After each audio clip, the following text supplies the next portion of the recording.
பைரவி சீரியல்ல இந்த மாதிரி பார்த்தீங்கன்னா, நம்ம சிந்து போயிட்டு சத்யராஜ் கிட்ட நடந்த விஷயங்கள் எல்லாத்தையுமே வந்து சொல்லியிருப்பாங்க. பைரவி வந்து இந்த மாரி ஆறுமுகம் கூட சேர்ந்து வாழ மாட்டேன் அப்படின்னு சொல்லிட்டா அப்படின்னு சொல்லிட்டு, பைரவிக்கு ஆறுமுகத்துக்கும் பார்த்தீங்கன்னா, இப்போ பிரிவு வந்துருச்சு அப்படிங்கிற விஷயத்தையும் போயிட்டு சொன்ன உடனே வந்து சத்யராஜ் ரொம்பவே வந்து வருத்தப்படுறாரு. என் பொண்ணுங்களோட நிலைமை இந்த மாதிரி ஆயிடுச்சு அப்படின்னு ரொம்பவே வந்து வருத்தப்பட்டு ஃபீல் பண்றாரு. இருந்தாலுமே நம்ம சிந்து சொல்றாங்க, நீங்க வந்து பேசினா கண்டிப்பா பைரவி வந்து கேட்பா. நீங்க அதனால வந்து பேசுங்கப்பா அப்படிங்கிற மாரி வந்து சொன்னதுனால சரி பைரவியோட வாழ்க்கையை கண்டிப்பா நம்ம சரி பண்ணியே ஆகணும் அப்படிங்கிற மாதிரி முடிவெடுத்து நம்ம சத்யராஜ் பார்த்தீங்கன்னா பைரவியை பார்த்து பேச போறாரு. ஸோ பைரவி கிட்ட போயிட்டு நான் கேட்ட விஷயம் எல்லாம் உண்மையாமா, உன் வாழ்க்கை இப்படி ஆயிடுச்சேம்மா, என்னை மன்னிச்சிருமா அப்படிங்கிற மாதிரி வந்து பேசுறாரு. ஸோ பைரவியுமே வந்து நீங்க என்னப்பா தப்பு பண்ணீங்க, உங்க மேலே எனக்கு எந்த விதமான கோபமும் கிடையாதுப்பா, அந்த ஆறுமுகம் தான் என்னை வந்து நம்ப வச்சு ஏமாத்திட்டாருப்பா அப்படிங்கிற மாதிரி சொல்லும்போது, ஏமா பைரவி எதுக்காகமா இப்படி வந்து சொல்லிக்கிட்டு இருக்க, ஆறுமுகம் மாப்பிள்ள ரொம்பவே தங்கமானவருமா, நீ அவரை வந்து ரொம்பவே தப்பா புரிஞ்சு வச்சிருக்கம்மா அப்படிங்கிற மாதிரி வந்து சொல்றாங்க. இங்க பாருங்கப்பா, தயவு செஞ்சு நீங்க என்ன சொன்னாலும் நான் வந்து கேட்பேன். ஆனா அவர் கூட வந்து வாழ சொல்றதும் அவரை பத்தி பேசுறதும் மட்டும் நான் வந்து ஏத்துக்கவே மாட்டேன் அப்படிங்கிற மாதிரி பைரவி வந்து சொல்றாங்க. இங்க பாருடா பைரவி, அப்பா உன் நல்லதுக்காக மட்டும்தாண்டா எப்பயுமே வந்து சொல்லுவேன். உனக்கும் ஆறுமுகத்துக்கும் கல்யாணம் பண்ணி வச்சதும் நீ ரொம்ப சந்தோஷமா இந்த வீட்டுல இருப்ப. ஆறுமுக மாப்பிள்ள உன்னை ரொம்ப நல்லா பார்த்துப்பாரு அப்படிங்கிற நம்பிக்கை எனக்கு இருக்கு. அதனாலதான் நான் சொன்னேன். அது மட்டும் இல்லாம மாப்பிள்ள ரொம்ப நல்லவர். என்னைக்குமே உன்னை வந்து கைவிடணும் அப்படிங்கறது அவர் நினைச்சலே கிடையாது. அவர் உன்னை விருப்பப்பட்டு தானே கல்யாணம் பண்ணியிருக்காரு அப்படிங்கிற மாதிரி சொல்லும்போது, எனக்கு இதுல விருப்பமே இல்லையேப்பா அப்படிங்கிற மாதிரி நம்ம பைரவி சொல்றாங்க. அது மட்டும் இல்லாம தயவு செஞ்சு என்னை வந்து ஆறுமுகத்து கூட சேர்ந்து வாழ வைக்கணும் அப்படின்னு நீங்க எந்த முயற்சியும் பண்ணாதீங்க. அதே மாதிரி என்னைய கட்டாயப்படுத்தவும் செய்யாதீங்க. அதுக்கு நான் வந்து ஒத்துக்கவும் மாட்டேன்ப்பா. தயவு செஞ்சு இதை இத்தோட மறந்துடுங்க. இன்னும் கொஞ்ச நாள் தான், அதுக்கப்புறம் நான் வந்து கிளம்பி நம்ம வீட்டுக்கு வந்துருவேன்ப்பா அப்படிங்கிற மாதிரி வந்து சொல்றாங்க. என்னம்மா பைரவி இப்படி சொல்லிக்கிட்டு இருக்கியம்மா, இப்படிலாம் நீ சொல்றதை கேட்கறதுக்காம நான் இருக்கேன் அப்படிங்கிற மாதிரி சொல்றாங்க. அப்பா ப்ளீஸ்ப்பா, தயவு செஞ்சு என்னையுமே கொஞ்சம் நீங்க புரிஞ்சுக்கோங்க. அன்னைக்கு நீங்க சொன்ன ஒரே காரணத்துக்காக தான் உங்க பேச்சை நான் மதிச்சு உங்க வார்த்தையை மீறக்கூடாது அப்படின்னு நினைச்சு நான் இந்த முடிவெடுத்தேன். இருந்தாலுமே அந்த ஆறுமுகத்துக்கிட்ட போயிட்டு என் மனசுல உள்ள எல்லா விஷயத்தையுமே வந்து சொன்னேன்.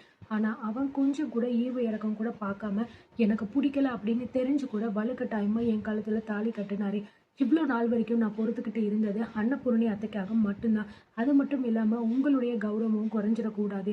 ஏற்கனவே சிந்து ஒரு தப்பு பண்ணிட்டா, அதனாலயே நீங்க ரொம்ப வந்து கவலையிலையும் வேதனையிலும் இருப்பீங்க. இப்போ மறுபடியும் உங்க மேல ஏதாவது ஒரு தப்பான பேர் வந்துடக்கூடாது அப்படின்னு நினைச்சுதான்ப்பா நான் பொறுமையா இருந்தேன். ஆனா இதுக்கு மேல என்னால அந்த ஆறுமுகத்தை கூட சேர்ந்து வாழ முடியாது. அந்த ஆள் என்னை வந்து என் ஃப்ரெண்டு சஞ்சய் கூட வச்சு வந்து தப்பா பேசிட்டாருப்பா. இதுக்கு மேல எப்படி அவர் கூட சேர்ந்து வாழ முடியும்னு நினைக்கிறீங்க அப்படிங்கிற மாதிரி பைரவி சொல்றாங்க. என்னம்மா பைரவி என்ன சொல்லிக்கிட்டு இருக்க நீனு அப்படிங்கிற மாதிரி சொல்லும்போது, ஆமாப்பா, என் ஃப்ரெண்டு சஞ்சய் பத்தி எனக்கு நல்லாவே தெரியும். அவன் கூட நான் ஒரு ஃப்ரெண்டா மட்டும்தான் பழகிட்டு இருக்கேன்.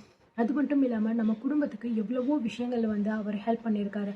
ஆனா இந்த ஆறுமுகம் கொஞ்சம் கூட வந்து வெக்கமே இல்லாம சஞ்சய் வந்து என்ன கல்யாணம் பண்ணிக்கிறவங்க அப்படின்னு சொல்லிட்டு பிளான் பண்ணிக்கிட்டு இருக்கா.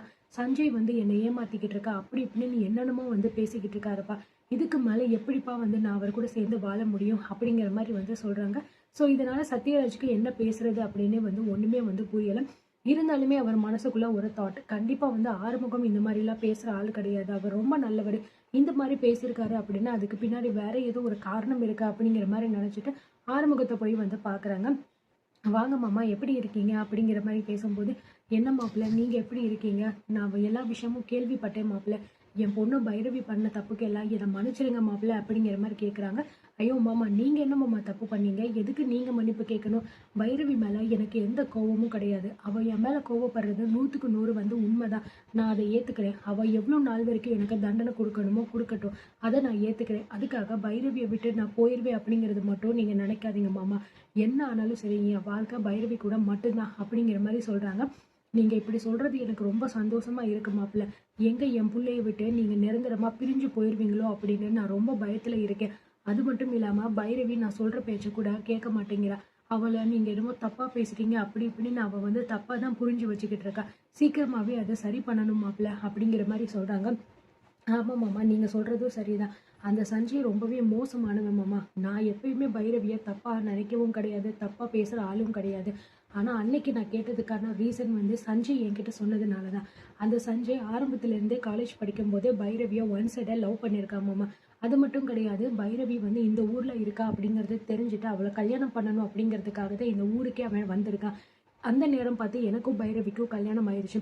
எப்படியாவது என்னை பிரிச்சுட்டு பைரவியா அவன் வந்து அடையணும் அப்படிங்கிறது தான் அவனோட பிளான். அதை அவன் வாயால என்கிட்டயே சொல்லியிருக்கான் மாமா. அப்படி இருக்கும்போது எப்படி மாமா நான் பைரவியை தனியா விட்டு போக முடியும்? நான் பைரவியை உயிருக்குயிரா நேசிக்கிறேன். என்ன ஆனாலும் சரி, யார் சொன்னாலும் சரி, அந்த சஞ்சய் வந்து என்ன பண்ணாலும் சரி, பைரவியை என்கிட்ட இருந்து பிரிக்கவும் முடியாது. அவளோட மனசு எப்போ மாறுதோ அப்போ நான் வந்து கண்டிப்பா அவளை ஏத்துப்பேன். அது வரைக்கும் நான் அவளுக்காக வெயிட் பண்ணுவேன். நீங்க எதை நினைச்சோ கவலைப்படாதீங்க மாமா அப்படிங்கிற மாதிரி ஆறுமுகம் சொல்றாங்க.